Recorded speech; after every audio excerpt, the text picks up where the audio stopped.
लक्ष्य नहीं आज आम जो मिशुचु निश्चित भाव में माननीय मुख्यमंत्री विकासमूलक कार्यक्रम में प्रभावित होइचु निर्मल भावमूर्ति प्रभावित होइचु एवं आशा करुचु जे सालेपुर कटक जिला एवं राज्य में जो उन्नतिर कार्यक्रम है आम सामिल हो बीजेपी इस्तीफा देगी आज बीजेडी रे विधिवत भाव में योगदान कर देखु माननीय मुख्यमंत्री जो लोकाभिमुखी योजना सब अच्छी एवं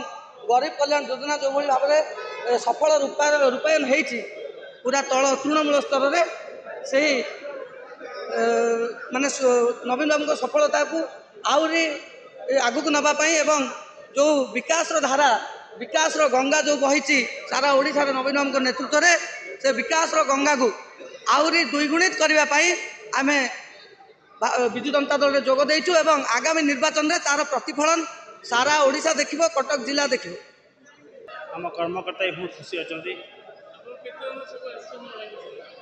20,000 प्रकार के लोग आसपा कर सालेपुर